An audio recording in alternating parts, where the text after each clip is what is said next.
Assalamualaikum warahmatullahi wabarakatuh. Selamat malam, salam sejahtera buat kita semuanya yang saya hormati dan saya banggakan.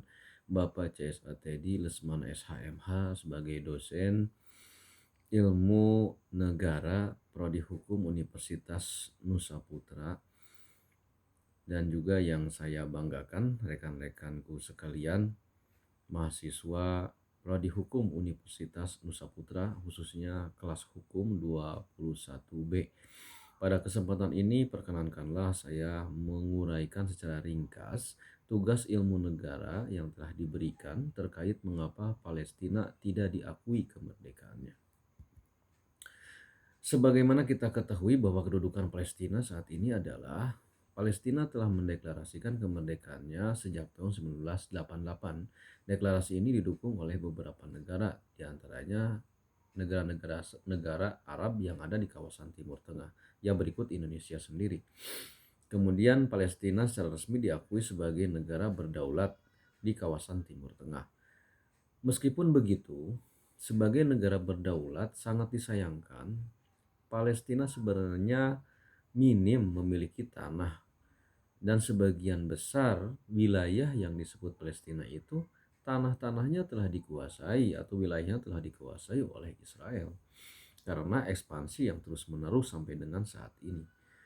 Dari tahun 1988 tersebut sampai dengan tahun 2019 sebanyak 147 dari 193 anggota PBB atau Perserikatan Bangsa-Bangsa telah mengakui kemerdekaan Palestina.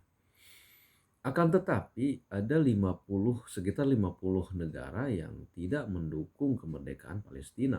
Di antaranya yaitu Israel itu sendiri, tentunya dia tidak akan mendukung kemerdekaan Palestina.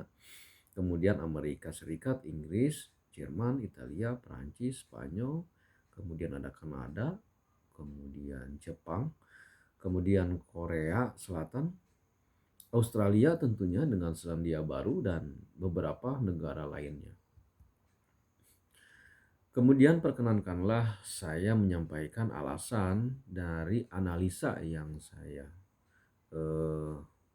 dapatkan mengapa mereka tidak mendukung kemerdekaan Palestina tersebut. Sebagaimana kita ketahui, yaitu mayoritas negara-negara besar pemenang Perang Dunia Kedua lebih mendukung Palestina untuk menjadi lebih mendukung Israel daripada Palestina untuk menjadi negara merdeka. Sehingga Israel kita ketahui mereka merdeka di tahun 1948. Nah, adapun beberapa faktornya yaitu pertama faktor agama, yang kedua adalah faktor ekonomi dan faktor politik. Faktor agama, kita ketahui bahwa tanah Palestina merupakan tanah suci dari 3 agama besar, yaitu Islam, Kristen, dan Yahudi. Di Islam sendiri bahwa tanah Palestina adalah tanah yang sangat bersejarah. Mengingat di sana ada Masjidil Aqsa, yang mana Masjidil Aqsa adalah salah satu persinggahan dari sejarah Isra Mi'raj Rasul kita Nabi besar Muhammad SAW. Kemudian Kristen dan Yahudi juga saling berebut untuk mendapatkan tanah Palestina, kalau dulu Yerusalem, sehingga ada perang salib 1, perang salib 2, dan sebagainya. Kemudian faktor ekonomi, diakui atau tidak, salah satu penyebab pecahnya Perang Dunia Kedua adalah kecemburuan sosial terhadap bangsa Yahudi di Jerman, karena bangsa Yahudi menguasai sebagian besar rantai ekonomi di negara tersebut. Bahkan di negara-negara besar yang ada di Eropa dan juga bahkan di Amerika waktu itu. Organisasi ekonomi Yahudi begitu menggurita sampai dengan saat ini. Pasca Perang Dunia Kedua, mereka sukses mendirikan Bank Dunia, kemudian Dana Moneter Internasional, dan juga beberapa organisasi-organisasi ataupun fasilitas-fasilitas ekonomi di dunia. Sehingga politik etis ataupun politik ekonomi lainnya tidak akan lepas dari orang-orang Yahudi, bangsa-bangsa Yahudi yang notabene nenek moyangnya itu ada di Israel. Nah, sehingga mereka bisa mendukung dimanapun berada terkait kemerdekaan Israel, terus juga perkembangan negara Israel sampai menjadi negara maju. Mereka didukung oleh orang-orangnya yang ada di berbagai belahan dunia. Selanjutnya adalah faktor politik. Dengan banyaknya dikuasai jalur ekonomi negara-negara besar di dunia oleh bangsa Yahudi, terutama di negara-negara yang tadi pemenang Perang Dunia Kedua ataupun Blok Barat waktu Perang Dingin, maka dalam aspek politik saya menilai bangsa-bangsa Yahudi tentunya sangat dominan melakukan politik etis dengan para penguasa negara besar tersebut. Politik etis seperti apa? Politik etis yaitu politik balas jasa. Karena terutama dalam hal regulasi, eh, mereka tentunya akan sangat menguasai, akan sangat mendorong terciptanya regulasi-regulasi atau kebijakan negara untuk mendukung negara Yahudi yaitu Israel. Karena apa? Karena mereka dominan dalam jalur ekonomi di negara tersebut.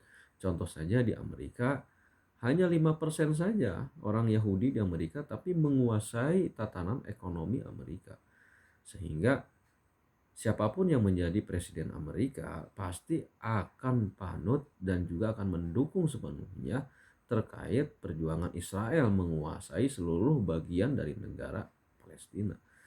Nah, ini sudah menjadi sebuah politik etis karena pengusaha-pengusaha Yahudi, terutama Bank Dunia, terutama IMF, itu tentunya akan mendukung secara besar, mendukung secara penuh dia menjadi kepala negara, contohnya menjadi presiden Amerika. Seperti itu. Siapapun presiden Amerika pasti mereka akan didukung dengan penuh secara politik, mereka akan disokong oleh pengusaha-pengusaha yang atau pengusaha-pengusaha dari Israel atau dari Yahudi. Sehingga ketika mereka menjabat, mereka akan mendukung secara penuh upaya-upaya Israel untuk menghilangkan dan menghapus Palestina. Nah, itu secara faktor politik lahirnya politik etis dari pengusaha-pengusaha Yahudi yang mendukung politisi-politisi di negara-negara tempat mereka berada.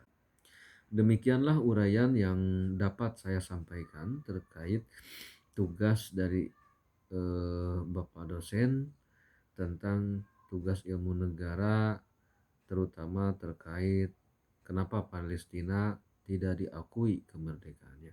Mudah-mudahan berkenan. Terima kasih. Assalamualaikum warahmatullahi wabarakatuh.